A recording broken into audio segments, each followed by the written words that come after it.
नमस्कार, स्वदेश न्यूज देख रहे हैं आप। मैं हूं आपके साथ राखी और बात करेंगे पांचवें चरण का दंगल। उत्तर प्रदेश में चुनावी घमासान तेज होता जा रहा है और लड़ाई मरने मारने पर पहुंचती जा रही है। इसकी झलक पांचवें चरण के मतदान के दौरान दिखी, जब कहीं पथराव हुआ, कहीं गोली चली तो कहीं मंत्रियों पर भी विपक्ष के कार्यकर्ताओं को धमकाने के आरोप लगे। सबसे ज्यादा बवाल प्रतापगढ़ के कुंडा में हुआ, जहां समाजवादी पार्टी के प्रत्याशी गुलशन यादव पर हमला हो गया और आरोप लगा रघुराज प्रताप सिंह उर्फ राजा भैया पर। इस मसले को लेकर प्रतापगढ़ से लखनऊ तक घमासान मचा रहा और इसके साथ ही इलाहाबाद में मंत्री सिद्धार्थ नाथ सिंह पर समाजवादी पार्टी के कार्यकर्ताओं को धमकाने के आरोप लगे। पांचवें चरण के मतदान वाली 12 जिलों की 61 सीटों के समीकरण के साथ मतदान के दौरान घटी इन तमाम घटनाओं पर हम चर्चा करेंगे। लेकिन एक बात देखिए, वाकई महत्वपूर्ण हो गया कि जैसे जैसे 7 चरणों में देखिए ये मतदान संपन्न होना है और अब हम पांचवें पे पहुंचे हैं। जैसे जैसे आगे बढ़ते जा रहे हैं, ऐसा लग रहा है कि ये जो चुनाव है आक्रामक होता जा रहा है। अभी तक शांतिपूर्ण तरीके से सब चीजें चली आ रही थी, लेकिन अब ऐसा लग रहा है कि अंतिम उस पर है कि 7वां चरण जब आएगा, पांचवें पर पहुंचे हैं तो लड़ाई झगड़ा होने लगा है, बूथ कैप्चरिंग होने लगी है, धमकाने के आरोप हो रहे हैं, प्रत्याशियों पर हमला हो रहा है। ये समाजवादी पार्टी शुरू से कहती भी आ रही थी कि ये बौखलाहट है भारतीय जनता पार्टी की, जिसकी वजह से वो अब इस तरह की हरकत कर रहे हैं। बहरहाल जो कुछ भी हुआ ये अच्छा नहीं है। देखिए, लोकतंत्र की बात होती है और बड़ा एक महापर्व होता है मतदान, इलेक्शन। तो मुझे लगता है जनता को निर्णय लेना है तो जनता अपना वोट करती है, उसके बीच में इस तरह की चीजें नहीं होनी चाहिए, क्योंकि सबको बराबर का पूरा समय मिला है प्रचार प्रसार के लिए, सबके अपने मुद्दे थे। तो मुझे लगता है इस तरह की चीजें नहीं होनी चाहिए। बहरहाल आई हैं, आगे क्या, विस्तार से चर्चा करेंगे। मेहमान जुड़े हैं, सबसे पहले मैं आपका परिचय करा दूं। भारतीय जनता पार्टी का पक्ष रखने के लिए केसी जैन जी हमारे साथ जुड़े हैं। केसी जैन जी, बहुत स्वागत चर्चा में जुड़ने के लिए। सपा का पक्ष रखने के लिए करण कुमार मिश्र हमारे साथ जुड़े हैं। करण कुमार मिश्र जी, आपका भी बहुत स्वागत है। और कांग्रेस का पक्ष रखने के लिए डॉक्टर अजय चौधरी हमारे साथ जुड़े हैं। डॉक्टर अजय चौधरी, आपका भी बहुत स्वागत।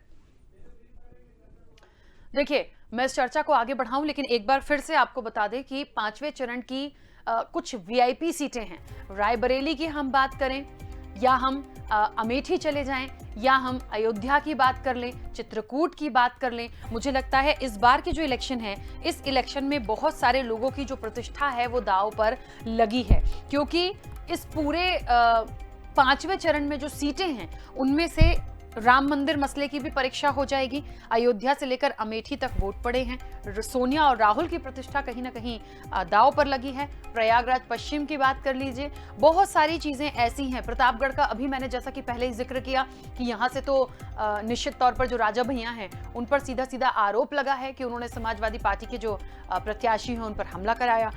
कुंडा में जमकर गुंडागर्दी चली है। तो देखिए, ये जो चीजें आई हैं कि पथराव और फायरिंग, तो कुछ हॉट सीटें हैं जिसको लेकर कहीं ना कहीं ऐसा लगा है कि कुछ हुआ है।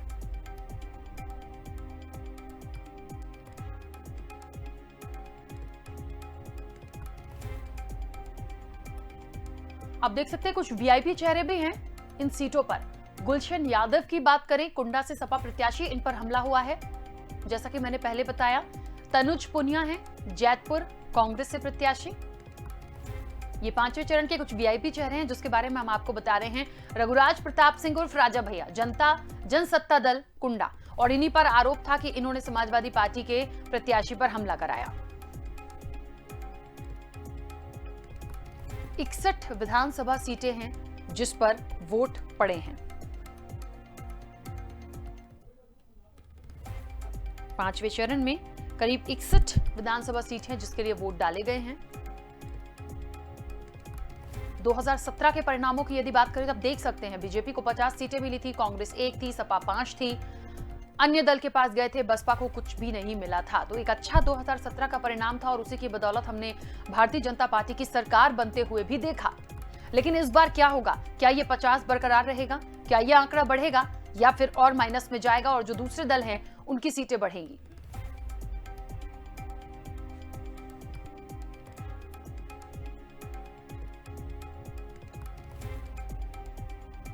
देखिए, 2017 की यदि बात करें तो निश्चित तौर पर भारतीय जनता पार्टी को अच्छी सीटें मिली थी और 61 में से अभी देखिए, हम एक आंकलन भी निकाल कर देखें यदि 50 सीटों का, तो काफी अच्छी बढ़त के साथ भारतीय जनता पार्टी थी। लेकिन इस बार जो है बहुत ज्यादा मुझे लगता है काफी कुछ चीजें देखने को मिली हैं। तो अब कितना दिलचस्प होगा, इस बार क्या होगा, ये वाकई बहुत दिलचस्प होगा देखना।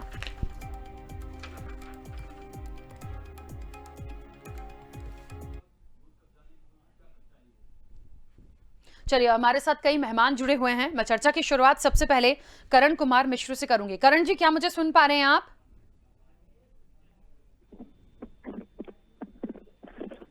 हेलो। करण जी, मेरी आवाज पहुंच रही है आप तक? जी जी, पहुंच रही है। करण जी, आज 61 सीटों के लिए वोटिंग और मुझे लगता है बड़ा महत्वपूर्ण चरण था, बहुत लोगों की प्रतिष्ठा दांव पर। लेकिन जो घटनाएं देखी, हम कुंडा की बात करें तो निश्चित तौर पर पथराव, फायरिंग, और समाजवादी पार्टी ये शुरू से कहती आ रही थी कि भारतीय जनता पार्टी की बौखलाहट है। क्या सच्चाई है? क्योंकि जितनी चीजें सामने आई हैं उनसे लग रहा है कुछ हुआ। देखिए, इस वक्त जो चुनावी माहौल चल ही रहा है, और दूसरी चीज, इस वक्त जो माहौल है ये भारतीय जनता पार्टी के पक्ष वाले काम कर रहे हैं। समाजवादी पार्टी पे जितना दाग लगाया जाता था कि समाजवादी पार्टी गुंडाई करती है, ये करती है, वो करती है, उससे कई गुना ज्यादा आपको हमें भारतीय जनता पार्टी की सरकार में देखने को मिल रहा है। और ऐसे ही अगर रहा तो हमें लग रहा है कि तो ये जीने नहीं देंगे। चलिए ठीक है, क्या लगता है कितनी सीटें सपा को मिल सकती, कितना प्रभाव इस चीज का देखने को मिलेगा करण जी? इसी में भारतीय जनता पार्टी की परवाह होने वाली है, उन्हें कुछ नहीं मिलने वाला है, और समाजवादी पार्टी की सरकार बन रही है। हम पूर्ण बहुमत से इस चरण में भी हम बहुत जीत के आ रहे हैं, और इक्का दुक्का सीटें भले इनको मिल जाए। चलिए ठीक है, बहुत सारी बातें हैं, बहुत सारे आरोप आए हैं। जैसे कि मैंने बताया, कुंडा में सपा प्रत्याशी गुलशन यादव, उन पर हमला हुआ है, और निश्चित तौर पर जो आरोप लगे हैं वो कहीं ना कहीं प्रतापगढ़ में भी कुछ चीज़ें देखने को मिली हैं, राजा भैया पर आरोप लगे हैं। तो मुझे लगता है अलग अलग चीज़ें आई हैं, और ये समाजवादी पार्टी कहते ही आई है कि सरकार की बौखलाहट हो सकती है। अन्य दल भी हैं जिनका जो प्रभाव है तो वो दिखा है। तो निश्चित तौर पर देखिए, ये जो चीज़ें आई हैं इसका कितना प्रभाव पड़ेगा, क्योंकि वोटिंग तो होगी लेकिन अभी भी 2 चरण बाकी हैं। केसी जैन जी, मेरी आवाज पहुंच रही है?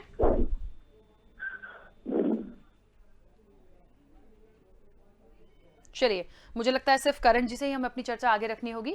करण जी, क्या लगता है, मुख्य मुद्दों की बात करूं, इन सीटों की मैं बात करूं 5वें चरण के लिए, तो अयोध्या से लेकर अमेठी तक वोट पड़े हैं, राम मंदिर का मसला भी आएगा, अन्य दल भी हैं, तो कहीं ना कहीं कितना एक प्रभाव इन तमाम मुद्दों का देखें, जनता ने कितना सोचा होगा? क्योंकि मुद्दे तो थे, देखिए मुद्दे अपनी जगह हैं, लेकिन बहुत सारी चीजें हैं। अयोध्या भी आता है, राम मंदिर भी आता है, अमेठी तक गए हैं, यानी कांग्रेस कहीं ना कहीं अपने प्रचार प्रसार में कांग्रेस भी पीछे नहीं थी। देखिए, जो पथराव फायरिंग हुई है वो एक तरफ, लेकिन विकास के मुद्दे एक तरफ। तो ऐसे में यदि देखा जाए तो समाजवादी पार्टी कितना गेन कर पाएगी? समाजवादी पार्टी की कथनी और करनी में कोई अंतर नहीं है, और समाजवादी पार्टी ने 2012-17 कर लेकर जो उन्होंने वादे किए थे, उन वादों पे समाजवादी पार्टी खड़ी उतरी। और हमारे मुद्दे यही हैं कि लोगों को रोजगार मिले, अच्छी शिक्षा मिले, और स्वास्थ्य व्यवस्था अच्छी हो, सड़कें अच्छी हो। जब ये चीजें हमारे देश में होंगी, हमारे उत्तर प्रदेश में होंगी, तो हमारा उत्तर प्रदेश खुशहाल रहेगा। कमा के तो कोई भी खा लेगा, लेकिन जिस वक्त जिसके पास अच्छी शिक्षा नहीं होगी, अगर बच्चों के पास अच्छी शिक्षा नहीं होगी तो आगे वो क्या कर पाएंगे? तो शिक्षा हमारे लिए बहुत महत्वपूर्ण है, रोजगार भी महत्वपूर्ण है। नौजवान जिस तरीके से लाठी खा रहा है, क्या नौजवान के साथ ऐसा होना चाहिए? उसके दरवाजे पल्ले तोड़े गए, उन्हें कमरे से बाहर निकाला गया, मारा पीटा गया, ये कहाँ तक सही है? तो हमारे मुख्य मुद्दे यही है कि हम, और रह गई राम मंदिर की बात, तो मैंने कल भी आपके डिबेट में कहा था, आज भी कह रहा हूँ कि मर्यादा पुरुषोत्तम श्री राम जब उन्होंने जन्म लिया तो केवल अयोध्या में स्पेशली वर्षा नहीं हुई थी फूलों की, पूरे देश में वर्षा हुई थी, क्योंकि वो धरती पूरे राम है, पूरे धरती के राम है। लेकिन हमें इस वक्त 2 राम चल रहे हैं, एक। ठीक है, चलिए वापस आती हूँ आपके पास। केसी जैन जी, मेरी आवाज पहुंच रही है? जी जी, मिल रही है। आज मुझे लगता है केसी जैन जी, बहुत सारी ऐसी खबरें आई हैं जो अभी हमने 4 चरणों तक सुनी नहीं थी। शांतिपूर्ण तरीके से मतदान हो रहा था, लेकिन आज बहुत जगह फायरिंग हो गई, बूथ कैप्चरिंग की खबरें आ गई, पथराव हो गया, और इलाहाबाद में सिद्धार्थ नाथ सिंह पर समाजवादी पार्टी के कार्यकर्ताओं को धमकाने का आरोप लगा है।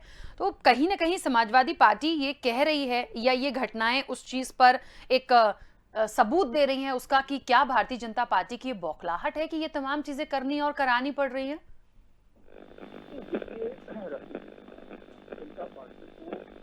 कोई भी अनैतिक कार्य करने की जरूरत नहीं लगता है। केसी जैन जी, मैं आपको सुन नहीं पा रही हूँ, मेरी आवाज आप तक पहुंच रही है? जी आपकी आवाज मिल रही है हमें? हेलो जी, आपको आवाज? हाँ बोलिए, काफी डिस्कनेक्ट होके आ रही है आपके पास। ठीक है, बोलिए।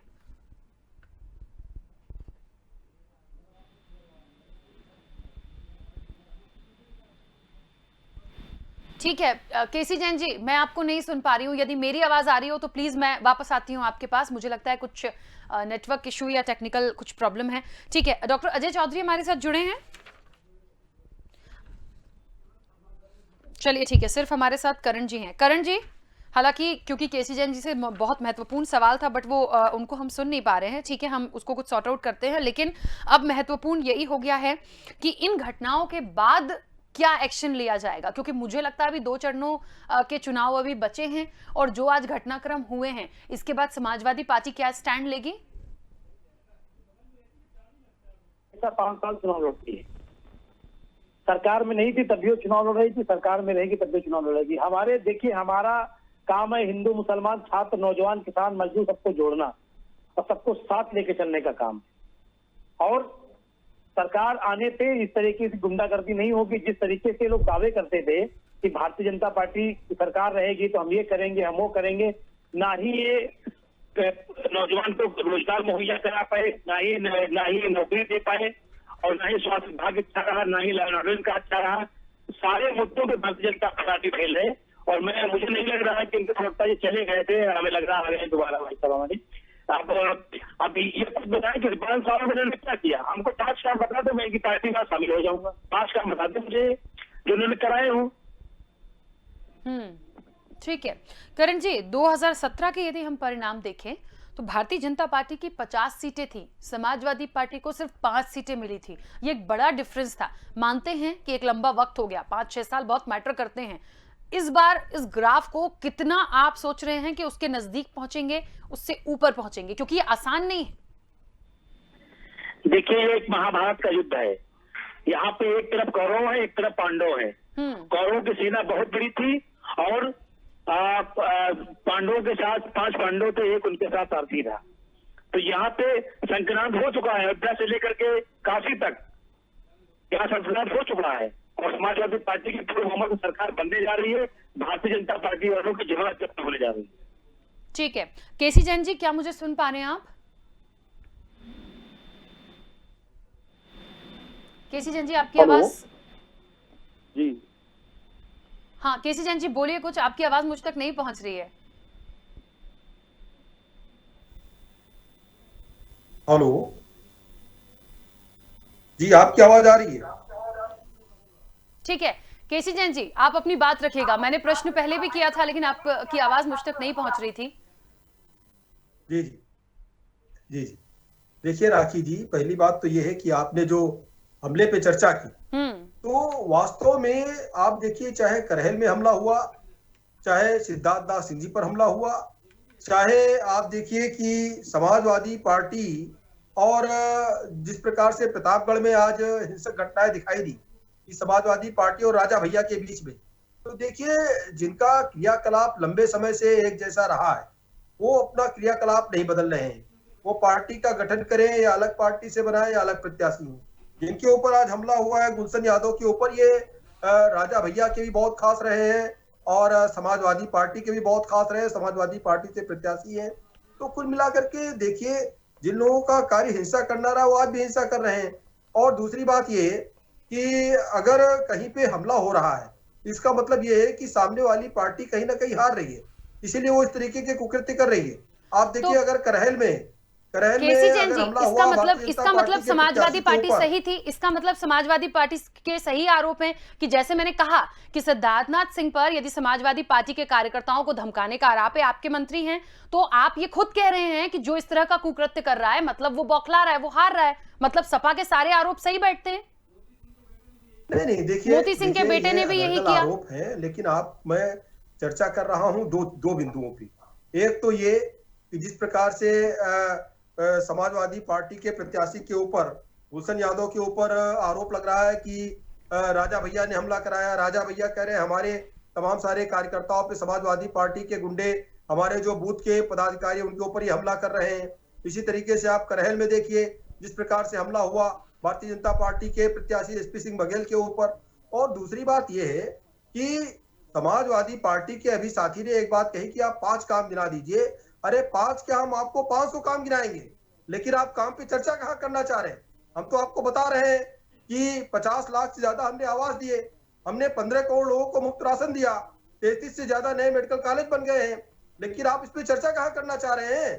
चर्चा तो आप कर रहे हैं कि जिन लोगों ने सीए का विरोध किया, जिन लोगों ने पत्थरबाजी की, हम उनके मुकदमे वापस लेंगे, हम आतंकवादियों के मुकदमे वापस लेंगे। आप चर्चा तो इस पे कर रहे हैं कि समाजवादी पार्टी की सरकार आएगी, सबके मुकदमे वापस ले लेगी।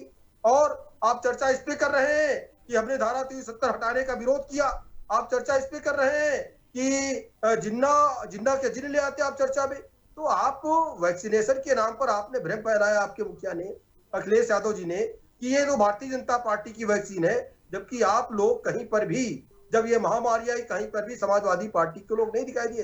राखी जी और माननीय मुख्यमंत्री योगी आदित्यनाथ जी स्वयं 3 बार संक्रमित हुए और उसके बाद में पब्लिक के बीच में जाते रहे और पब्लिक के लिए काम करते रहे। यहाँ तक कि अपने पिता की अंत्येष्टि में भी वो शामिल नहीं हुए जनता की सेवा करने के लिए। तो जनता ने पूरा कार्यकाल आपका भी देखा है। अगर आज बुलडोजर चल रहे हैं तो आपको पीड़ा हो रही है, अगर दुर्दांत अपराधी इनकाउंटर में मारे जा रहे हैं तो आप कहते हैं उन पुलिसकर्मियों को हम जेल भेजेंगे जिन्होंने इनकाउंटर किया है। फर्जी इनकाउंटर सारे के सारे हुए। अरे तो 1-1 लाख रुपए के इनके ऊपर इनाम कैसे घोषित हो गए जो बदमाश मारे गए इसमें? तो योगी जी का बुलडोजर आप कह रहे चल रहा है, बिल्कुल चल रहा है। योगी जी का बुलडोजर अपराधियों के सीने पर चल रहा है, जिन्होंने गुंडागर्दी की, जिन्होंने माफिया राज कायम किया, उनके ऊपर चल रहा है। और इस बुलडोजर को आम जनता स्वीकार कर रही है। आम जनता ने इसको सराहा है, क्योंकि आम जनता की इज्जत भी बची है, जमीनें भी बची है, धन संपत्ति भी बची है। और जिस तरीके से किडनैपिंग के मामले होते थे आपके समय में, जिस तरीके से लूट और डकैती होती थी, जिस तरीके से अपराधियों को छोड़ा जाता था, आज उन सारी चीजों के खिलाफ जनता ने वोट दिया है, जिस प्रकार से 2017 के इलेक्शन में जनता ने वोट दिया था। और समाजवादी पार्टी का हो सकता है कि जो 61 सीटों पे जो चुनाव हो रहा है, तो इसमें हो सकता है कई जिलों में समाजवादी पार्टी का खाता भी ना खुले। समाजवादी पार्टी को डर तो सताएगा ही सताएगा। और ये काम और विकास पे चर्चा कहाँ करना चाह रहे हैं? ये चर्चा किस पे करना चाह रहे हैं? ये चर्चा केवल जाति, धर्म, मजहब के आधार पर करना चाह रहे हैं। अब ये र्यूमर फैला रहे हैं कि अरे एक यादव समाज के व्यक्ति को एक छत्री समाज के व्यक्ति ने पीट दिया। अरे आपके दोनों हैं, ये तो चाहे राजा भैया रहे हो, चाहे आज वहां के गुलशन यादव रहे हो, आपके तो दोनों खास है। और आप आज वहां पर आप बंटवारा करने की कोशिश कर रहे हैं। तो इस तरीके की स्थितियां क्यों पैदा हो रही है? ये जो पाला पोसा गुंडों माफियाओं को किसने पाला पोसा? और अयोध्या में भी आज चुनाव है, अयोध्या में भी आज चुनाव है। तो अगर अयोध्या से भारतीय जनता पार्टी नहीं जीतेगी तो कहां से भारतीय जनता पार्टी जीतेगी? पूरे प्रदेश में हम जीत रहे हैं। इन 61 में से 90% से ज्यादा सीटों पे हम जीत रहे हैं। और जिस प्रकार से राखी जी वोट परसेंटेज बढ़ा है, ये वोट परसेंटेज जिस प्रकार से अब तक लगभग 55% से ज्यादा का वोटिंग हो गया है, जो अभी तक आंकड़े आ रहे हैं, ये वोट परसेंटेज भी बता रहा है कि भारतीय जनता पार्टी के पक्ष में लोगों ने निकल करके झोली भर के वोट दिया है, जिस प्रकार से 2017 के इलेक्शन में दिया था। हमको 50+ सीटें पिछली बार थी और इन 61 सीटों में 55+ सीटें हम लेकर के आ रहे हैं इस बार के चुनाव। ठीक है, चलिए अब ये तो खैर जनता जनार्दन के हाथों में है कि कितनी सीटें आएंगी। फिलहाल इस चर्चा में हमारे साथ कांग्रेस का पक्ष रखने के लिए सचिन रावत जुड़ गए हैं। सचिन जी, बहुत स्वागत चर्चा में जुड़ने के लिए। मेरी आवाज पहुंच रही है आप तक? जी धन्यवाद। सचिन जी, क्या बात है, आप तो मुझे लगता है ये 5वें चरण का जो मतदान था, अयोध्या से लेकर अमेठी तक वोट पड़े हैं और राम मंदिर मसले की भी परीक्षा मुझे लगता है अब कितना पास हुए होंगे ये तो जनता ने सब कैद कर दिया होगा ईवीएम में। सोनिया राहुल की प्रतिष्ठा भी दांव पर लगे, क्या लगता है कांग्रेस कितना निकाल पाएगी यहाँ से? देखिए राखी जी, कांग्रेस पार्टी लगातार जो जन मुद्दे हैं उनको लेकर के सड़कों पे संघर्ष कर रही थी। श्रीमती प्रियंका गांधी जी लगातार उन्होंने जो महिला सशक्तिकरण की मुहिम है उसको आगे करके जो लगातार कैंपेन करने का काम किया है। जिस तरह से हमने भर्ती विधान निकाल करके युवाओं के रोजगार की बात की है, शक्ति विधान निकाल करके जो महिला सशक्तिकरण की बढ़ावा देने की बात की है, उत्तर प्रदेश की उन्नति के लिए हम लोग उन्नत विधान लेकर के आए हैं। और लगातार आपने देखा होगा कि उत्तर प्रदेश में हर मोर्चे पर कांग्रेस पार्टी लड़ाई लड़ती हुई नजर आई है। मैं कह सकता हूं कि आज जनता का समर्थन कांग्रेस पार्टी को मिल रहा है। जिस तरह से आप देख रही होंगी कांग्रेस के कैंपेन में लगातार जनसमूह प्रियंका गांधी जी को सुनने के लिए आ रहा है। जो कांग्रेस पार्टी की प्रतिज्ञाएं हैं वो जन जन तक पहुंची हैं। तो मैं आपको आश्वस्त करना चाहूंगा कि जिस तरह के आज 5वें चरण के जो मतदान हुए हैं तो कहीं ना कहीं कांग्रेस पार्टी एक लार्जेस्ट पार्टी के रूप में उभर के आई।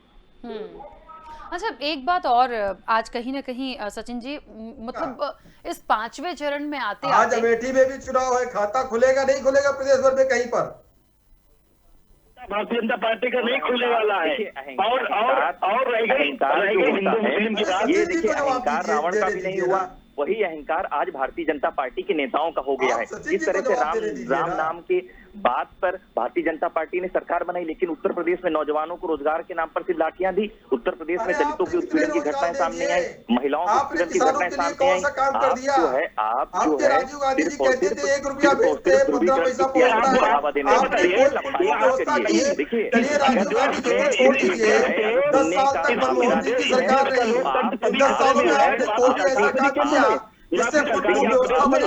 और कम से कम जो घोटाले होते हैं घोटाले ना हो, लेकिन आपने तो राजीव गांधी जी का रिकॉर्ड तोड़ दिया। ये बताइए हमारी बात सुनेंगे या आप ही सरकार में ये कथा प्रवचन चल रहा है क्या? ये कथा प्रवचन चल रहा है जैन जी? पहले मेरी बात सुन लीजिए, उसके बाद जवाब दे दीजिएगा। अगर आपको ज्यादा बोलने का शौक है तो आप मेरी बात देखिए, मुझे लगता है एक-एक करके अपनी बात रखेंगे तो बहुत स्पष्ट बात पहुंचेगी। जो आज सड़कों पे हुआ है वो यहाँ पर तो मत करिए कम से कम। राखी जी, मुद्दों पे बात होनी चाहिए, लेकिन ये मुद्दों पर बात नहीं कर पाएंगे क्योंकि डेवलपमेंट के नाम पर कुछ नहीं। केसी जैन जी, करण जी, प्लीज एक-एक करके अपनी बात रखिए, एक-एक करके मुद्दों पे अपनी बात रखिए। बहुत स्पष्ट से सवाल है।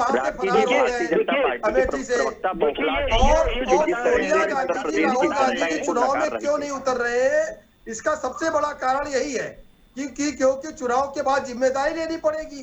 अगर चुनाव में उतरेंगे तो चुनाव के बाद हार की जिम्मेदारी लेनी पड़ेगी। अरे तो केसी जैन जी, ये उनका आंतरिक मामला है ना। प्रियंका राहुल गांधी ना सही, प्रियंका गांधी तो थी मैदान में। देखिए जैन साहब दोनों को इस्तीफा देना पड़ेगा। वो बौखला गए हैं, भारतीय जनता पार्टी की मोह में वो बौखला गए हैं और जैन साहब हमारी बात का जवाब नहीं दे पाएंगे क्योंकि जब उत्तर प्रदेश में रोजगार की बात आती है तो ये लोग सिर्फ और सिर्फ नौजवानों को लाठियां दी है।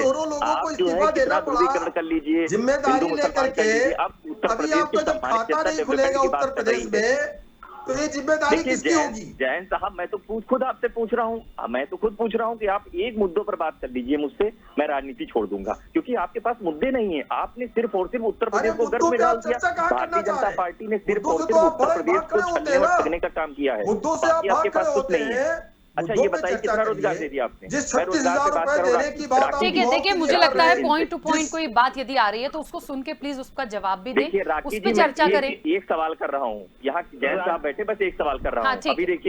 अभी देखिएगा हिंदू मुसलमान पे आ जाएंगे। मैं इनसे ये पूछ रहा हूँ, उत्तर प्रदेश के जो भारतीय जनता पार्टी का संकल्प पत्र 2017 का था उसमें रोजगार 70 लाख देने का वादा था, कितना रोजगार दिया ये एक जवाब दे दें।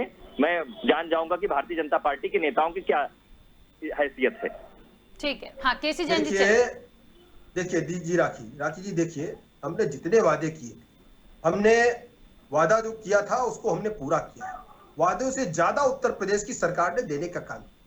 ठीक है, 33 आपका से ज्यादा ये मत उत्तर है, प्रदेश में आपका ये मत है नए कि मेडिकल उत्तर कॉलेज प्रदेश खुले में हैं। आपने 75 लाख रोजगार दे 4.5 दिया। लाख से ज्यादा हमने रोजगार दिए हैं। वही मैं हम कह कितने रहा हूँ कि रोजगार दिए, आपने अब आप गुमराह कह रहे थे करने का बारी काम बारी से किया बात उत्तर करेंगे। प्रदेश के अब आप नौजवानों भाग को, खड़े हुए ना, आपने अब गुमराह करने आपके का सवाल काम का ही किया है, जवाब दे रहे हैं, बाकी आपके आपके पास कुछ सवाल नहीं का है। ही जवाब दे रहे हैं। तो मैं वही तो लेकिन मैं कह रहा हूँ खाता कि तो भैया आपको खुलने वाला नहीं है, आपने तो 70 बौखलाहट लाख तो रोजगार जायज की है। बात की थी, आप 4.5 चर्चा लाख करना नहीं चाह आउटसोर्सिंग रहे को, किसी संविदा बात कर्मी पे। को क्यों जोड़ रहे हैं? धारा सरकारी नौकरी क्यों 370 नहीं दी क्यों है नहीं हटी बताइए? इतने लंबे समय तक? रोजगार की बात करो तो धारा राजियां मिलेंगी क्या? 370 हटी, उसका आपने विरोध क्यों अरे किया? लो भैया, अरे उत्तर धारा प्रदेश में जम्मू महाराष्ट्र कश्मीर में में क्या धारा मतलब है? 370 हटी, उत्तर प्रदेश के इसका चुनाव में आपने जीती विरोध क्यों किया? 370 से क्या मतलब है ये एक बताइए? संविधान, एक उत्तर देश, प्रदेश एक के निशान चुनाव चलेगा। से दो 370 धारा से क्या संविधान, मतलब दो है? निशान नहीं इसकी बात चलेगा, बताइए। और आज हमने उसको खत्म करके दिखाया है। अरे बताओ लेकिन तो, मैं प्रभु आपने उसका विरोध मालिक, किया। प्रभु ये आपने तो कहा बताओ। धारा 370 अच्छा नहीं ठीक है, हटनी चाहिए। चलिए मुझे तो ये बताइए, आप मुझे आज भी, ठीक है, आज भी भारत एक देश मिनट, को ये बताइए, एक मिनट केसी जैन जी और सचिन जी, एक मिनट, से क्या उत्तर प्रदेश के नौजवानों को प्लीज। रोजगार मिल जाएगा ये बताइए बस। यहाँ भी सुनिए, हम चर्चा को आगे बढ़ाएंगे, प्लीज कितने रोजगार आपने दिए? थोड़ा सा सुनिए, थोड़ा सा धीरज रखिए। राजस्थान में कितने रोजगार आपने दे दिए? आपने तो कोरोना पे भी भ्रम फैलाया। आपकी सरकार महाराष्ट्र में थी, आपने सबको चलिए, वहां से भगाया। ये लोग राजस्थान फिर तो पे जाएंगे। मोदी जी का, राजस्थान, केसी जैन जी और सचिन जी प्लीज थोड़ा सा सुनते चलिए, थोड़ा धीरज रखिए। पूरी चर्चा में मैं ऑडियो बंद करवा दूंगी यदि आप सुनेंगे नहीं। एटलीस्ट मेरा प्रश्न, मेरे सवाल, मेरी बात तो आपको सुननी होगी। प्लीज, मैं रिक्वेस्ट कर रही हूँ काफी देर से। इस पूरी चर्चा में यूपी से हमारे एडिटर अकील सिद्दीकी जी भी जुड़ गए हैं। अकील जी, बहुत स्वागत चर्चा में जुड़ने के लिए। मेरा सवाल करण जी आपसे है, दिन भर जो घटनाएं हुई हैं, दिन भर जो ये पॉइंट टू पॉइंट बातें कर रहे हैं, मुद्दों की बात कर रहे हैं, विकास की बात कर रहे हैं, और आप कुछ कह भी रहे थे, आप पहले अपनी बात रखिएगा, क्योंकि मुझे लगता है बहुत सारे पॉइंट अभी निकल रहे हैं जिस पर शायद जनता पहले सोच के मतदान कर चुकी है आज। देखिए, हम अगर समाजवादी पार्टी में कोई नेता है तो बदमाश है, गुंडा है, मवाली है, और जैसे जनता पार्टी में जाता है वो तुरंत सदाचारी हो, जैसे लग रहा है वहां वॉशिंग मशीन लगी है कि इधर से डालो उधर सदाचारी बन के निकलेगा वो। ठीक है, अगर हम बात करते हैं, इन्होंने ये ना क्या हिंदू मुस्लिम की बात करते हैं। अरे हम जिस हिंदुस्तान में रहते हैं, हम जिस शहर में रहते हैं, वहाँ गंगा जमुना की तहजीब मानी जाती है, और ये गंगा जमुना तहजीब नहीं करना चाहते, ये हिंदू मुसलमान से बात करना चाहते हैं। और हम ये सोचते हैं कि काशी का एक है राम रहीम, हमारे लिए सब बराबर हैं। लेकिन इनका हिंदू को मुस्लिम से लड़वाना, ठाकुर को पंडित से लड़वाना, मौर्य को पासी से लड़वाना, ये इनकी फितरत रही है, और यहाँ से नहीं आदिकाल से रहे हैं। ये भारतीय जनता पार्टी के लोग किसी के नहीं है, ये जब अपने नहीं दूसरे के क्या होंगे। और रहेगी कोरोना काल के बाद, कोरोना काल में समाजवादी पार्टी का एक एक कार्यकर्ता सड़क पर उतरकर सबने मदद की है, सबने सेवाएं की है लोगों की। अगर इनको तो इनको हमको ये भी मिलते हैं देख लिए कि हमारे नेता ने काम नहीं किया। श्रीमती डिम्पल यादव जी उन्होंने उनके बच्चे तक उन लोग आकर के उन लोगों ने भी जो है थोड़ा रोड क्या करके दिखाई दिया, क्या चाहिए इनको, सब चूहों की तरह मुझे तो बैठे थे। देखिए, मुझे एक चीज समझ में नहीं आई। शुरू से इस यूपी इलेक्शन में हमेशा एक बात कही गई, हमेशा ये आरोप लगे गए समाजवादी पार्टी पर कि अरे यदि समाजवादी पार्टी होगी तो बस आतंक होगा, गुंडागर्दी होगी, और भारतीय जनता पार्टी की सरकार है, बहुत कानून को अच्छे से लेकर चले हैं और बहुत अच्छा मैनेजमेंट योगी जी का रहा। मुझे बताइए, यदि मैं दोनों की बातों को मान लूं तो जो घटनाक्रम आज देखने को मिला, फिर ये क्या था? घटनाक्रम घट गया, पथराव हो गया, फायरिंग हो गई, धमकाने भी हो गया, और सपा के साथ ही हुआ। मुझे लगता है यदि विकास हुआ है, काम हुआ है, जो भी आज तो आज ये नौबत क्यों आई? देखिए राखी जी, जो भी आज तस्वीरें आई हैं वो बिल्कुल दुखद है, लेकिन इसमें सबसे ज्यादा जिम्मेदारी चुनाव आयोग की है। दूसरी बात यह है कि मैदान में कौन है। मैदान में अगर प्रतापगढ़ में जो तस्वीरें आई हैं, ये दोनों की दोनों पक्ष और विपक्ष दोनों समाजवादी पार्टी के ही रहे, भले ही आज राजा भैया अलग है, लेकिन ये दोनों की दोनों पक्ष और विपक्ष दोनों की दोनों समाजवादी पार्टी के रहे। रही बात केसी जैन जी, समाजवादी पार्टी सिद्धार्थनाथ सिंह पर भी आरोप लगे, आपके मंत्री हैं मोती सिंह, उनके बेटे पे भी आरोप लगे सपा को धमकाने के। किसी भी प्रकार का कहीं पे कोई नहीं धमकाया गया, क्योंकि वहां पे ये हार रहे हैं, इसलिए इस तरीके के आरोप लगा रहे धमकाने की। धमकाने का क्या मतलब है? धमकाने का कोई मतलब ही नहीं है। दूसरी बात ये है, ये तो सीधे सीधे हमला कर रहे हैं ना। इन्होंने एसपी सिंह बघेल जी के ऊपर भी हमला किया था और कई जगहों पे इन्होंने हमला किया। तो कुल मिलाकर के देखिए बात क्यों उठती है, हिंदू मुसलमान की बात लिया है, जबकि हमने अभी तक डिबेट में कोई हिंदू मुसलमान की कोई एक भी शब्द का इस्तेमाल तक नहीं किया। लेकिन वास्तव में समाजवादी पार्टी ये र्यूमर फैलाना चाहती है ये भ्रम फैलाना चाहती है कि भारतीय जनता पार्टी जो है जाति और धर्म पे चुनाव लड़ रही, जबकि जो विपक्ष के लोग हैं वो चाहे बीएसपी हो, चाहे समाजवादी पार्टी हो, चाहे कांग्रेस हो, हर जगह पे गिन गिन के बताते हैं कि हमने इतने मुस्लिम प्रत्याशी उतार दिए, हमने इतने मुस्लिम प्रत्याशी उतार दिए। हर कोई कहीं ना कहीं अल्पसंख्यकों का और खास करके तुष्टीकरण की नीति के अंतर्गत ये दावा करने का प्रयास कर रहा है। अच्छा ठीक है, कि एक सबसे मिनट ज्यादा- केसी जैन जी और सबसे करण जी ज्यादा एक मिनट मुस्लिम रुकिएगा, कैसी एक हम- मिनट रुकिएगा, अभी पता चल जाएगा, अभी पता चल जाएगा। यूपी से जो हमारे एडिटर जुड़े हैं, पल पल की नजर थी, अभी सब पता चल जाएगा कहाँ क्या हुआ। बस एक मिनट दीजिए, मैं उनका पक्ष ले लूं। अकील जी, आज जो कुछ भी हुआ है बहुत सारी बातें आ रही हैं और ये कहा जा रहा है कि भारतीय जनता पार्टी पर जितने आरोप लग रहे हैं या उनके मंत्री पर जो लग रहे हैं धमकाने के सपा को, सब झूठे हैं।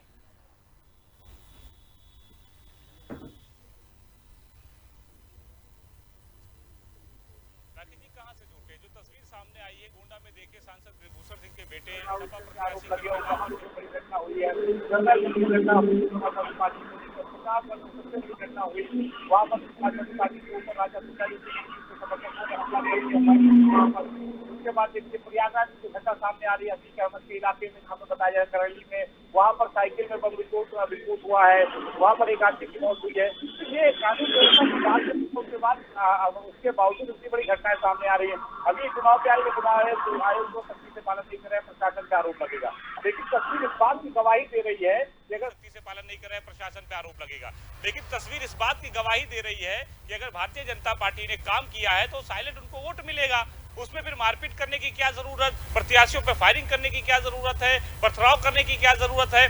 समाजवादी पार्टी जहां पर देखिए एक तस्वीर जरूर पूरे उत्तर प्रदेश में साफ हुई है कि Samajwadi party versus Bharatiya Janata party हर बूथ पर नजर आई, बीच में कांग्रेस और बसपा भी लड़ती नजर आ रही है। लेकिन जहां पर कांटे की लड़ाई है और जहां पर जितने भी बड़े चेहरे लड़ रहे हैं, चाहे वो गोंडा हो, चाहे वो प्रतापगढ़ हो, प्रयागराज हो, कर्नलगंज हो या इसके अलावा भी जो भी सीटें हैं, वहां पर कहीं ना कहीं ये घटना सामने आई है।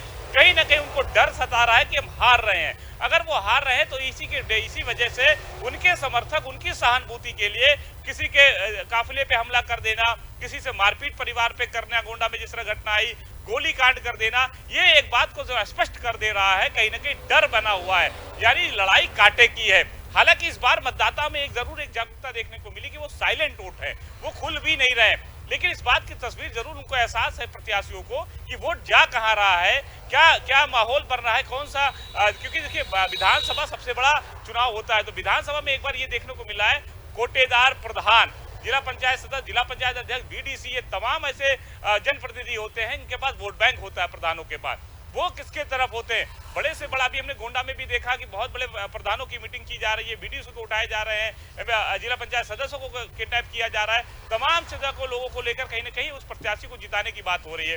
भारतीय जनता पार्टी में जिस तरह आरोप इन 4 जिलों में लग रहे हैं और ये बड़ी घटना है, तो कहीं ना कहीं ये स्पष्ट हो जाता है कि अगर वाकई आप जीत रहे हैं या आपने काम किया है तो फिर आपको साइलेंट बैठना चाहिए, आपके काम पर वोट मिल जाता। निश्चित तौर पे जिस तरह हमले हो रहे हैं उनको सहानुभूति उस प्रत्याशी को, समाजवादी पार्टी को मिल रहा है या विपक्ष में जो भी पार्टी लड़ रही है उसको कहीं ना कहीं जनता का सहानुभूति भी मिल रही है और सरकार की छवि भी खराब हो रही है। ऐसे में उनके कार्यकर्ता केवल अपने प्रतिनिधियों की नजर में नंबर बढ़ाने के चलते इतनी बड़ी घटना कर देते हैं, जिसका खामियाजा प्रशासन को भी भुगतना पड़ रहा है और कहीं ना कहीं जनता को भी। जहां जहां भी घटना हुई है पब्लिक वहां पे निकल नहीं रही है वोट डालने के लिए, वो डर और दहशत पड़ा है। कहीं ना कहीं एक जिम्मेदारी फिर से प्रशासन के, चुनाव आयोग की बढ़ेगी, जहां पर रिपोलिंग होगी वहां पर फिर से वहां पे मतदान होगा, एक माहौल फिर से बनेगा। तो कहीं ना कहीं ये घटना सामने आने पे जिस तरह भी केसी जैन साहब कह रहे थे कि हमने काम किया है, डबल इंजन की सरकार ने काम किया है, बेहतर काम किया, योजनाएं दी, समाजवादी पार्टी कार्यकर्ता कह रहे अगर किया होता तो ये घटनाएं नहीं दी। ये बात सही है कि अगर वाकई आपको वोट मिल रहा है, काम पर वोट मिलेगा, तो फिर आप क्यों इस मामले में कहीं ना कहीं घटनाएं हो रही हैं।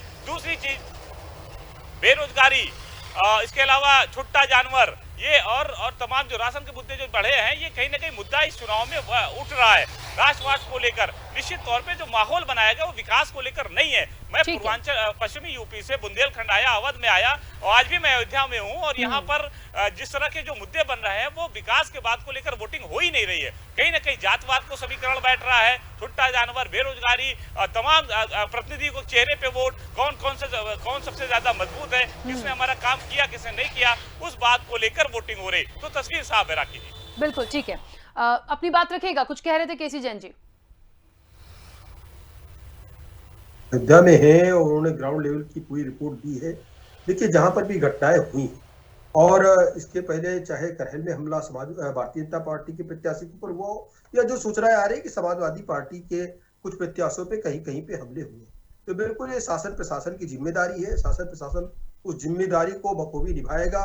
अखिल जी ने एक बात और कही है कि जहां जहां पे लग रहा है कि वोटिंग नहीं हो पाई है या लोग नहीं निकल पाए, वहां पे वोटिंग की भी अपील होगी, फिर से वहां पे वोटिंग भी फिर से होगी। लेकिन रही बात यह कि काम के आधार पर हम जनता के बीच पे नहीं जा रहे हैं, अपना काम नहीं गिना रहे, तो देखिए माननीय मुख्यमंत्री योगी आदित्यनाथ जी ने जहां जहां पे मीटिंगें की हैं और माननीय मोदी जी ने जहां भी मीटिंगें की हैं, हम अपने काम के आधार पर ही जनता के बीच में गए। वो चाहे 1 करोड़ से ज्यादा लोगों को मुफ्त बिजली कनेक्शन हो, 1.5 करोड़ से ज्यादा लोगों का मुफ्त गैस कनेक्शन रहा हो, चाहे 50 लाख से ज्यादा हमने आवास दिए हो, हम इन्हीं पे चर्चा कर रहे हैं। दूसरी बात, उत्तर प्रदेश का एक बहुत बड़ा कारण ये रहा कि लॉ एंड ऑर्डर को लेकर के, लॉ एंड ऑर्डर की व्यवस्था जिस प्रकार से सुधरी उत्तर प्रदेश में, और जिस प्रकार से अपराधियों के पक्ष में लगातार समाजवादी पार्टी खड़ी दिखाई दी, जाति के आधार पर, धर्म के आधार पर उनको बांट करके। जब भी कहीं पे भी किसी अपराधी पे कार्रवाई हुई तो कह दिया नहीं, ये तो मुस्लिम इसलिए कार्रवाई हो रही है, किसी पे कार्रवाई हुई तो कह दिया तो ब्राह्मण इसलिए कार्रवाई हो रही है, किसी पे कार्रवाई हुई तो कह रहे हैं तो क्षत्रिय इसलिए कार्रवाई। अगर आप अपराधियों को जाति और वर्ग में बांट देंगे तो फिर अपराधी का मनोबल इससे बढ़ेगा, फिर किस अपराधी पे कार्रवाई होगी? हर एक अपराधी की, जो भी अपराधी हो किसी न किसी जात वर्ग धर्म का है, लेकिन अपराधी की कोई जाति नहीं होती है। माननीय मुख्यमंत्री योगी आदित्यनाथ जी ने बिना भेदभाव के सबके लिए योजनाएं लेकर के आए हैं। वो अगर आवास मिले हर जाति हर धर्म हर वर्ग को मिले हैं, अगर राशन मिला है हर जाति हर धर्म हर वर्ग को मिला है, बिजली कनेक्शन मुफ्त मिले हैं बिना किसी भेदभाव के मिले हैं, तो उत्तर प्रदेश में सबसे बड़ा परिवर्तन यही है कि जो भी योजनाओं का लाभ लोगों को मिला है वो बिना भेदभाव को मिला है, और साथ ही साथ जो कार्रवाइयां हुई अपराधियों पे वो भी बिना किसी भेदभाव की हुई।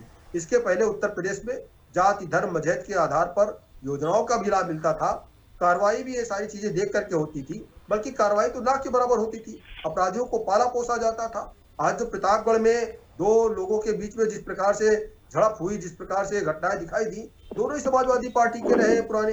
तो कुल मिलाकर के भारतीय जनता पार्टी ने लॉ एंड ऑर्डर भी व्यवस्थित किया है, जो राष्ट्रीय मुद्दे रहे उनको भी हल किया है, जो प्रादेशिक मुद्दे रहे उनको भी हल किया है। रही बात ये काम की, सारा काम एक पंचवर्षीय में नहीं हो जाता है, अभी हमको अगली पंचवर्षीय में बहुत सारे काम करने, फिर उसके बाद पंचवर्षीय उसमें बहुत सारे काम करने, नए काम भी बढ़ते हैं। अब आज देखिए हम लोग डिजिटल के माध्यम से तमाम सारी चीजें कर रहे हैं, और केंद्र से जो अभी बजट आया केंद्र सरकार का, उसमें 200 से ज्यादा इलेक्ट्रॉनिक कॉलेज खोलने के, एक तरीके से 200 से ज्यादा नए दूरदर्शन के चैनल खोलने की बात कही गई, जिसमें बच्चों को पढ़ाया जाएगा, जिसमें एमटेक बीटेक इस तरीके के लोगों तक को उसमें क्लासेस लेने तक की व्यवस्था की गई। तो कुल मिलाकर के परिवर्तन होता है, काम होता है, काम सामने आता है, अच्छी चीजों का स्वागत है, सरकार के द्वारा लेकिन इम्प्लीमेंटेशन बहुत महत्वपूर्ण होता है जब वो धरातल पर आ जाती हैं। ठीक है, चलिए करण जी कुछ कह रहे थे, अपनी बात रखिए। हाँ, ये कह रहे थे कि सिलेंडर तो दिया लेकिन गैस नहीं है इसमें ना। जब 400 रुपए का गैस था तब इनकी सरकार की मंत्री स्मृति ईरानी शर्तें लेके सिलेंडर, और इनके मंत्री महंगाई डायन खाया जाता है इस तरीके गाना गाते थे। आज 1000 पार कर रही है, तब ये कम्बल ओढ़ के सो रहे हैं। क्या दिया उन्होंने? सिलेंडर देने से हमारे घर में चूल्हा चल जाएगा, उसमें गैस तो होनी चाहिए। 5 किलो राशन दे रहे हो, 200 रुपए झोला चपवा रहे, और क्या जनता को पेट्रोल कहाँ जा रहा है, डीजल कहाँ जा रहा है, महंगाई कहाँ जा रही है? जैन साहब इसके बारे में साइन बोल रहे हैं। और देखिए हिंदू मुसलमान की बात, आप देखिए 15 करोड़ लोगों को राशन दिया गया, आप इनके पास किसी को भी भूखे नहीं मरने दिया गया। आप 5 किलो राशन की बात करते हैं, 5 किलो राशन का इनामी यूनिट के हिसाब से खेल रहा है। घर में अगर 10 लोग हैं, माफिया है, घर में अगर 10 लोग हैं तो 50 किलो राशन मिल रहा है ना, उसके बाद जेल में होना मिल रहा है, क्यों मिल रहा है। तो लोगों का पेट भरने का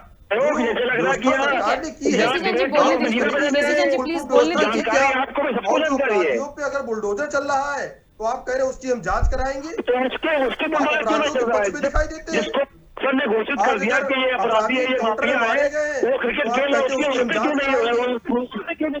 हैं। आप कहते हैं कि जिन्होंने सीए को लेकर के विरोध किया, विरोध के नाम पर जिन्होंने कैमरे तोड़े, वैन फूकी, लोगों टूटी, आप कह रहे हैं जनता के नाम पर। देखिए विरोध करिए, विरोध करना आपका अधिकार है, लेकिन विरोध के नाम पे आप दुकानें किसी की नहीं लूट सकते हैं। किसी की हत्या नहीं कर सकते, किसी पे फायरिंग नहीं कर सकते कि अपने विरोध के लिए, सरकार के विरोध के लिए दूसरे वर्ग के ऊपर आप फायरिंग कर दीजिए, आप फेंक दीजिए, आप टेंट लगाइए वहां पर रास्ता जाम करिए, ये आपके अधिकार नहीं है। और अगर उन पे कार्रवाई हो रही है, उन पे अगर कार्रवाई हो रही है तो आप फिर उसकी जांच कराएंगे। अगर मंदिर में आपने बनवाया है तो आप बताइए पहले कि मंदिर के नाम पे कब तक नोटिस लिखेंगे? मंदिर आपने बनवाया कि आपके सरकार ने नहीं, कोई से सुप्रीम कोर्ट का फैसला था। इफ्तार कराइए। पहले केवल और केवल रोजा इफ्तार पार्टियां हुआ करती थी समाजवादी पार्टी कार्यालय में। आज वहां पर दीपावली हो रही है, आज बढ़िया हो रहा है, तो तकलीफ आपको होगी, जाहिर सी बात है। और अपराधियों का पालन पोषण बंद बार बार कहते हैं गंगा जमुनी तहजीब की बात करना है, बार बार ये बात आती है, पूरे इलेक्शन में आ गई है, घूम फिर के आ जाते हैं कि पहले सिर्फ इफ्तारी पार्टी होती थी, अब हमने ये करवा दिया। एक तरफ कहते हैं गंगा जमुनी तहजीब है, हम हिंदू मुसलमान नहीं करेंगे, दूसरी तरफ कह रहे हैं पहले सिर्फ इफ्तार पार्टी होती थी। मतलब क्या बात है? अपनी बात पे अड़ेगा आप लोग खुद ही नहीं है। देखिए सुनिए, जी जो सच्चाई है वो जनता के सामने है। अगर देखिए हमने तो ये बात नहीं कही, लेकिन अगर ये सवाल खड़ा करेंगे, अगर ये भगवान राम मंदिर के निर्माण पे सवाल खड़ा करेंगे तो सवाल इन पे भी होगा। एक एक करके बोलिए ना, मुझे लगता है बार बार मुझे ये बोलने की जरूरत नहीं पड़नी चाहिए। प्लीज एक एक करके बोलिए, भरपूर समय दिया मैंने केसी जैन जी आपको भी, प्लीज। सब लोग मानते आज आप कह रहे हैं, केसी जैन जी बोलने तो दीजिए, उनको सुने तो। को भी मानते हैं, तो राम भक्तों पे गोलियां किसने चलवाई थी, ये भी तो प्रश्न उठेगा राखी जी। ठीक है, देखिए सुनिए, 40 दिन तक आदमी रोजा रहता है बिना पानी पिए हुए। अगर एक दिन उसकी गिरफ्तारी करा दी तो हमें सवाब मिलता है। हमें अल्लाह पे भी भरोसा है और भगवान श्री राम में भी भरोसा है। नहीं भरोसा है आपको भरोसा नहीं है। भरोसा होता तो गोलियां नहीं चलवाते राम भरोसा सिर्फ भारतीय जनता पार्टी को, राम भक्तों पे गोलियां नहीं चलवाते, भरोसा होता तो। हाँ, भरोसा आज आपको दिखाना पड़ रहा है जरूर, राम भक्त भगवान राम पर भी आज आपको भरोसा दिखाना पड़ रहा है। भारतीय जनता पार्टी ने आपको मजबूर कर दिया है, मान लेंगे। मैंने कहा मानना पड़ रहा है आपको। एक बात बोलूंगी मैं यहाँ पर, मजबूर कर दिया है करण जी और केसी जैन जी, राहुल गांधी मुझे ऐसा लगता है कि देखिए यदि अल्लाह और भगवान दोनों पे भरोसा हो रहा होता तो आज ये जो हुआ है ना सड़कों पर, ये नहीं होता, शायद इसकी नौबत नहीं आती। अकील जी,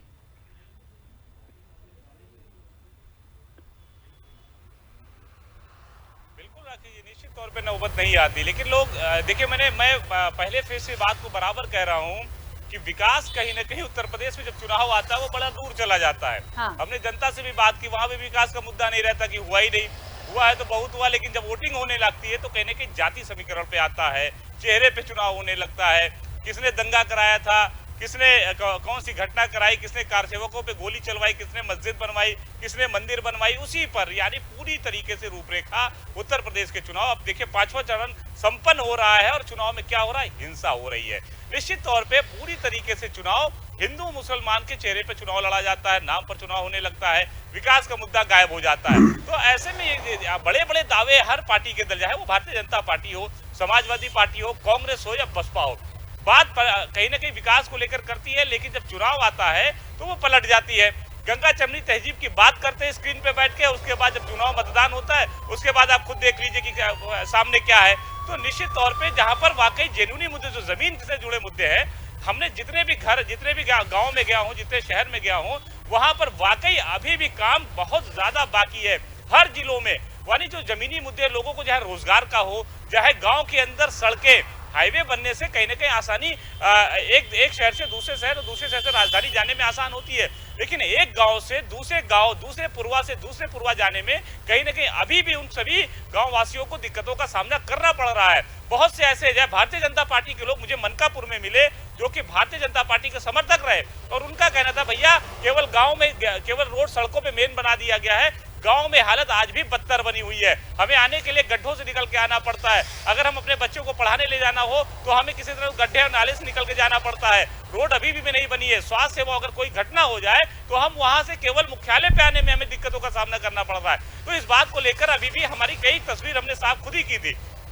निश्चित तौर पे विपक्ष बैठा हुआ मुद्दा उठाएगा, अब वो चाहे लखीमपुर की घटना हो, चाहे हाथरस की घटना हो, चाहे सोनभद्र की घटना हो, चाहे उन्नाव की घटना हो, चाहे नोएडा की घटना हो, विपक्ष के पास मुद्दा है, चुनाव में वो मुद्दे आएंगे ही आएंगे। लेकिन कहीं देखिए विकास को लेकर बात नहीं हो रहा। वाकई अगर विकास को लेकर चुनाव होता तो अखिलेश यादव भी चुनाव हारते नहीं, क्योंकि विकास में 2012 से लेकर 17 तक उन्होंने बहुत काम किया, बड़े दावे दिखाए और सब कुछ सड़क पर उन्होंने, चाहे वो मेट्रो को लेकर दिखाया हो, चाहे सड़कों को लेकर दिखाया, लेकिन विकास पर वोटिंग नहीं होती है। अब भारतीय जनता पार्टी के जब 2017 से लेकर 22 तक चुनाव सरकार रही है, उसने भी कनेक्टिविटी को लेकर, रोडों को लेकर, सड़कों को लेकर, तमाम इंफ्रास्ट्रक्चर को लेकर काम किया, उन्होंने विकास करा। लेकिन देखिए चुनाव आते आते, मतदान आते आते विकास का मुद्दा किनारे चला गया। तो ये हमेशा हिंसा, लड़ाई होना ही होना है। हर बूथ पर ये कहीं ना कहीं दिखने को मिल रहा है। कौन बाहुबली है, कौन सबसे बड़ा नेता है, हम हार जाएंगे तो हमारी छवि खराब हो जाएगी, हमारी इंसल्ट होगी, इसको लेकर उनके समर्थक लड़ जाते हैं विपक्ष को, और विपक्ष में जहां जहां कहीं ना कहीं सहानुभूति मिल जाती है, लेकिन पब्लिक वोट नहीं कर पाती, और यही वजह होती है कि बूथ कैप्चरिंग हो जाती है। आज की घटना चाहे वो गोंडा की हो, अभी शाम को जिस तरह हुई है, कर्नलगंज में जिस तरह आरोप लगी, प्रतापगढ़ में गोली चली, प्रयागराज में जिन तरह विस्फोट हुआ साइकिल के उसमें हुआ, तो निश्चित तौर पे ये सब तमाम जो घटनाएं जहां पर हुई है, ये सब बड़े चेहरे भारतीय जनता पार्टी से लड़ रहे हैं। तो विपक्ष में जहां समाजवादी पार्टी मजबूती से लड़ रही है, उस पर इस तरह पथराव, गोलीबाजी, कहीं ना कहीं सहानुभूति मिल रही, लेकिन वोटिंग कहीं ना कहीं खराब हुई है। वहां की जनता डर के मारे नहीं निकल रही वोटिंग करने के लिए, तमाम लोगों के ऊपर आरोप लगे, मारपीट हुई है, घायल हुए, नुकसान कहीं ना कहीं जनता का हुआ है, ना कि कोई बड़े नेता का हुआ है। तो अब यहाँ पे जिम्मेदारी दो लोग की बढ़ गई, एक तो मुसीबत चुनाव आयोग से लेकर प्रशासन तक बढ़ी, और दूसरा उस पब्लिक जनता पे बढ़ी, उनको डरवाया धमकाया जाता है कि वोट किसको देना है, किसको नहीं, घर से मत निकलो, तो तमाम चीजें तस्वीर साफ हो जाती है। हालांकि इस मामले पे कहीं ना कहीं चुनाव आयोग को बहुत सख्ती से पालन कराना चाहिए कि कहीं ना कहीं जब वोटिंग हो तो इस बात का पूरा ख्याल होना चाहिए कि कोई ऐसी इतनी बड़ी घटनाएं न हो। लेकिन ये होता है कि प्रशासन असलहे को जमा करा लेती है चुनाव से पहले, फिर भी कहीं ना कहीं फायरिंग की खबरें आती हैं, वो सलाह कहां से आता है। तो निश्चित तौर पे कमियां प्रशासन के भी बीच में होती है, और उन सत्ता पक्ष के दबाव में भी काम करती है, जिसका आरोप प्रत्यारोप विपक्ष बराबर लगा रहा है। हालांकि देखिए कई ऐसे शहर मिले, कई ऐसी जनता मिली जहां पर विकास को लेकर भी वोट किया, लेकिन 90% जो वोटिंग हो रही है वो कहीं ना कहीं विकास को छोड़कर वोटिंग हो रही है। ठीक है अखिल जी, बिल्कुल ठीक बात है। और अब मुझे लगता है बहुत महत्वपूर्ण सवाल यही हो गया है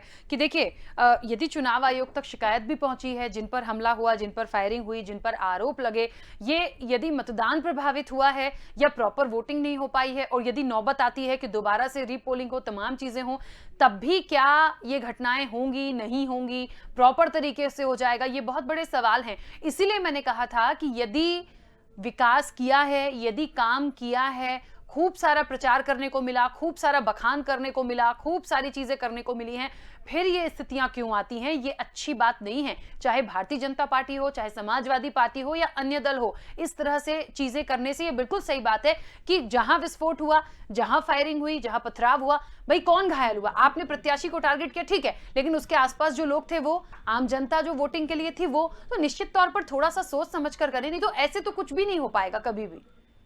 केसी जैन जी। देखिए राखी जी, आपका सवाल बिल्कुल सही है, और हमें लगता है कि जो भी घटनाएं हुई हैं, पहली बात तो ये कि उसकी जांच होगी, जांच होकर के कार्रवाई होगी, और इसमें चूंकि सारी चीजें चुनाव आयोग के पास में हैं, सारी शक्तियां, और चुनाव आयोग बिल्कुल इस पे बड़ा एक्शन लेगा। और आपने जो दूसरी बात कही कि चुनाव आयोग इसमें कई जगहों पे चुनाव करा भी सकता है, दोबारा भी चुनाव करा सकता है, जहां जहां पे लगता है कि चुनाव प्रभावित हुआ, तो बिल्कुल चुनाव वहां पे होना चाहिए। और देखिए ये लोकतंत्र का पर्व है, और मैं तो पक्ष विपक्ष सभी लोगों से अपील करूंगा कि चूंकि इस बार का तो चुनाव अब तक लगभग समाप्त हो चुका है, जो लोग लाइनों में लगे हैं अभी बाकी भले ही वोट डाल रहे हो, तो बिल्कुल चुनाव को चुनाव की तरीके से लड़े, और ये लोकतंत्र का पर्व है। और फिर एक चीज, आप कहाँ पे क्या गड़बड़ कर लेंगे? आप एक बूथ पे कर लेंगे, दो बूथ पे कर लेंगे, दो बूथ तो होते नहीं है। विधानसभा का चुनाव है, और लगभग 200 से ज्यादा एक विधानसभा में लगभग ग्रामीण क्षेत्र आते हैं, इस तरीके से ग्राम पंचायतें आती हैं।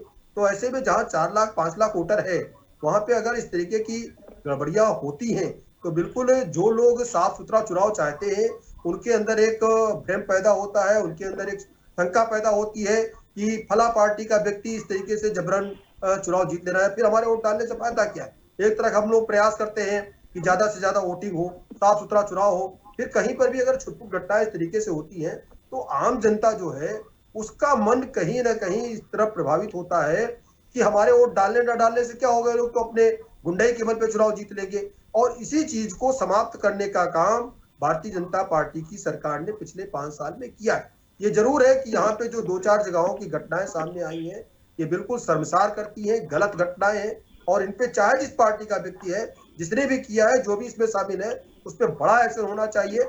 मैं आपके चैनल के माध्यम से चुनाव आयोग से मांग करता हूँ, कोई भी व्यक्ति हो उसके ऊपर बिल्कुल एक्शन होना चाहिए। लेकिन माननीय योगी आदित्यनाथ जी की 5 साल की सरकार ने जनता के अंदर ये विश्वास जताया है कि कहीं पे भी गुंडागर्दी नहीं होने पाएगी, आपकी जमीनें नहीं हड़पी जाएंगी, आपके ऊपर भय दिखा करके कोई आपकी संपत्ति नहीं आपकी गबन कर सकता है। और आपको डरने की आवश्यकता नहीं, FIR लिखाइए, आप पुलिस के पास जाइए। कई जगहों पे पुलिस ने स्वयं संज्ञान लेकर के भी FIR लिखी है, और उसी का कारण भी है तमाम जगहों पे जो फास्ट ट्रैक कोर्टों का गठन माननीय योगी आदित्यनाथ जी की सरकार ने किया है। लगभग 500 से ज्यादा अभी तत्काल में ही फास्ट ट्रैक कोर्टों का गठन किया गया है, और 2000 से ज्यादा फास्ट ट्रैक कोर्टों का गठन का प्लान अगले पंचवर्षीय योजना में है। तो कुल मिलाकर के जब इस तरीके से त्वरित निर्णय आ रहे हैं, बड़े बड़े अपराधियों पे कार्रवाइयां हो रही हैं, तो जनता का मनोबल बढ़ता है।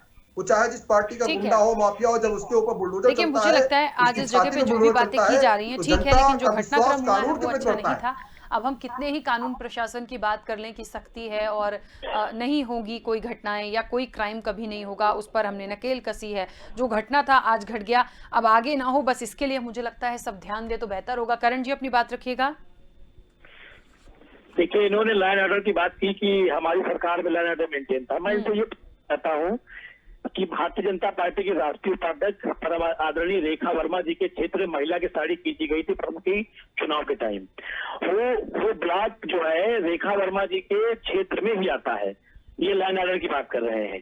जिस तरीके से जिला पंचायत में जबरन उठा लिया गया, जिस तरीके से वोटें डलवाई गई सभासदों की, सॉरी जिला पंचायतों की, और ये लॉ एंड ऑर्डर की बात करते हैं। और इन्होंने जो कहा कि इन्होंने आरोप लगाया कि राम मंदिर पे और लोगों को घोषियां चलवाई माननीय नेताजी के ऊपर। मैं बड़े भाई से ये कहना चाहता हूं कि 7 साल आपको डबल इंजन की सरकार रही।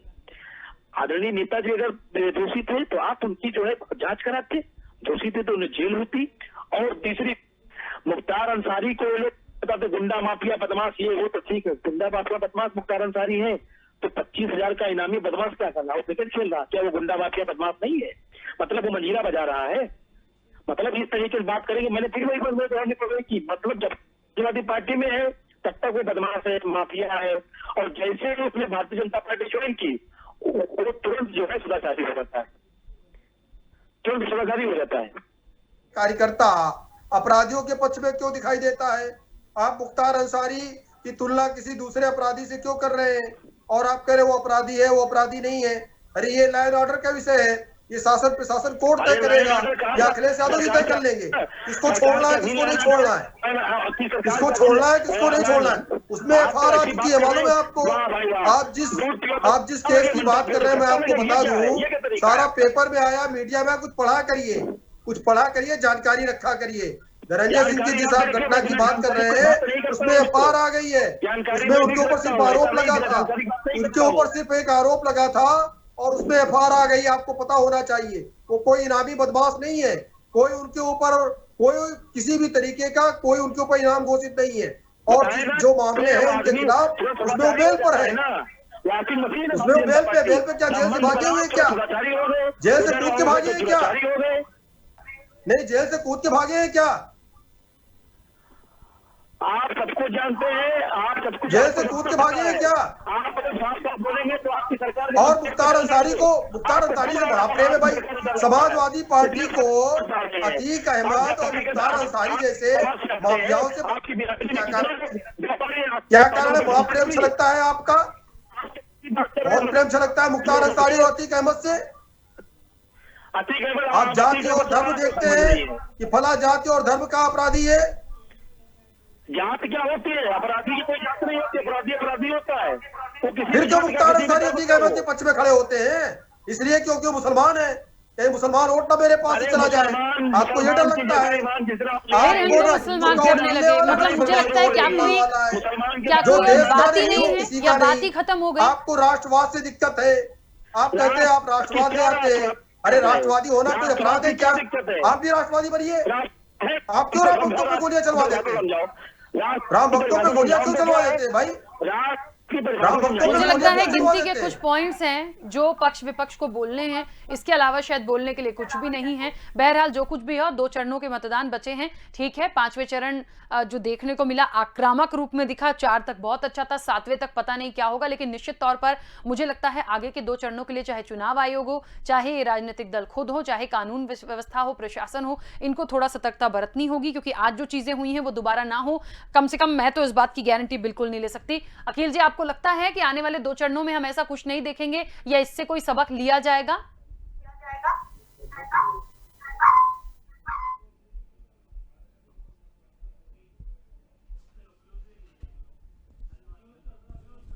चलिए, शायद अखिल जी तक मेरी आवाज नहीं पहुंच रही है। बहरहाल देखिए, जो भी है, आप सभी मेहमानों का बहुत शुक्रिया, क्योंकि समय की सीमा है इस चर्चा में जुड़ने के लिए। देखिए, एक बात है, लंबी चर्चा चली है, लेकिन गिने चुने कुछ पॉइंट्स निकल कर आए हैं। ले दे के हिंदू मुस्लिम पर आ जाते हैं।